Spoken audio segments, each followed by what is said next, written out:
আসসালামু আলাইকুম। কেমন আছেন সবাই? আশা করি সবাই খুব ভালো আছেন। আমিও আল্লাহর রহমতে অনেক ভালো আছি। মামের গল্প চ্যানেল থেকে আরও নতুন একটি ভিডিও নিয়ে আমি আপনাদের মাঝে। এই তো দেখেছেন গত ভিডিওতে আমার বোনঝির চাচাতো বোনের মেয়ের বিয়ের গায়ে হলুদের অনুষ্ঠান ছিল। সেই অনুষ্ঠানের একটু সিন নিয়ে নিলাম। তাই আমরা বেশি দেরি করিনি, গায়ে হলুদ দিয়ে তাড়াতাড়ি চলে এসে পড়েছি, যেহেতু অনেক রাত হয়ে গেছে, প্রায় 1:30টার উপরে বাজে। তো আমরা যেই রাস্তাটাতে দিয়ে এসেছি আমার বাসা থেকে চাচাতো বোনের বাসা 20 মিনিট কি 25 মিনিট লাগে হেঁটে যেতে, কিন্তু ওই রাস্তা দিয়ে গাড়ি চলাচল একেবারেই কম। যেহেতু রাত অনেকটাই বেজে গেছে, একটা গাড়ি কিছুই নেই বলতে চলে। আর গাড়ি আনতে গেলেও আমাদের মেন রোডে যেতে হবে।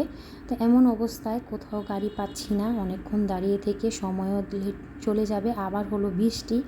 তো এই সময় কি করব, হাঁটতে হাঁটতে ছেলে মেয়েকে নিয়ে দোয়া দুরুজ পড়ে আল্লাহর নাম নিয়ে বেরিয়ে পড়লাম তাড়াতাড়ি করে গায়ে হলুদটা দিয়ে। তো আমরা বেশি দেরি করিনি। তারপরে যেতে যেতে আল্লাহ মালিক, আল্লাহ যেহেতু সাথে আছে, দোয়া দুরুজ পড়তে পড়তে আল্লাহর নাম নিতে নিতে ছেলে মেয়েকে নিয়ে চলে গেলাম। খুবই নিরিবিলি একটা রাস্তা ছিল। যাই হোক, ঠিকঠাক মতো বাসায় পৌঁছে রাত্রে তো আর কোনো খারাপ অবস্থা ছিল, বুঝিনি তো অনেকটা রাত হয়ে গেছে। কাপড় চোপড় চেঞ্জ করে একেবারে ঘুমিয়ে পড়েছিলাম। তারপরের দিন বিয়ের অনুষ্ঠান, তো ওদিন আবার আসতে একটু দেরি হয়ে গেছে। চিন্তা করছি ওদিন আকাশটা খুবই মেঘলা ছিল, খুবই ভয়ানক ছিল, যে অনেক বৃষ্টি হবে, ঝড় তুফান হবে, এরকম একটা অবস্থা ছিল।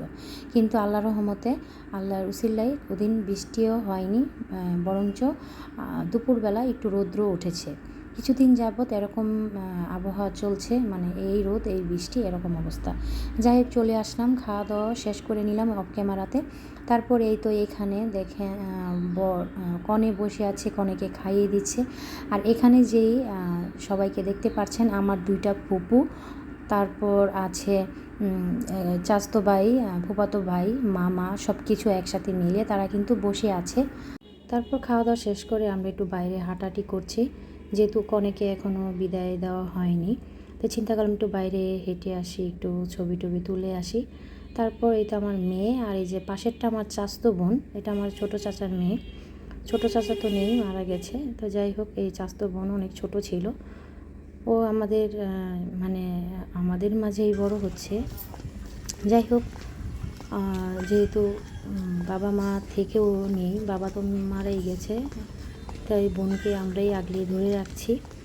এখন আমাদের সাথে আমার মেয়ে আর ওর বয়স কিছুটা পার্থক্য হবে, 2-3 বছরের হবে। তো যাই হোক, কোথায় যাচ্ছি একসাথে হাঁটছে আর কথা বলছে, আর আমি তাদেরকে একটু ভিডিও করে দিচ্ছি।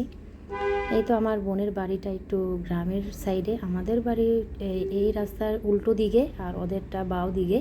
তো যাই হোক, এই তো বিয়ের অনুষ্ঠান এভাবেই আমাদের কাটলো। আর কনেকে এখন বিদায় দেওয়ার পালা।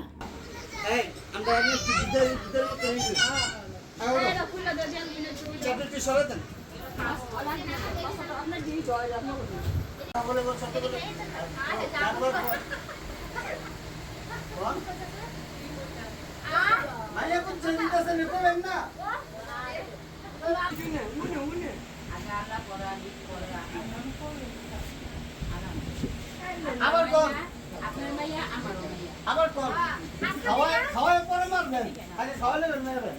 আজকে থেকে আছে এটা আপনি তিনটা, যেমন পুরো তিনটা মাইয়া একটা মাইয়া হলো, একটা মাইয়া বুঝছেন? আর মাইয়া বন্ধুনি দেখবেন তিনটা পুরো তিনটা মাইয়া। আর তুমি মা এই যে এটা শাশুড়ি না, এক মা তো ইনো রাইখা গেছে, এটা আরেক মা, বুঝছো?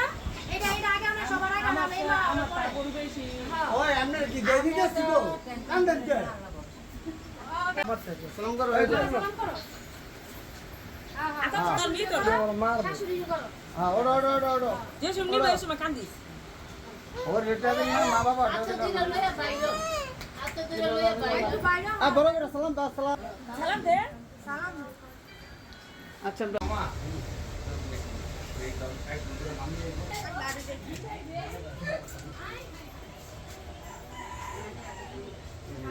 কি ভিডিও করতেছিলেন? হ্যাঁ এই সালাম করো, চলে সেটা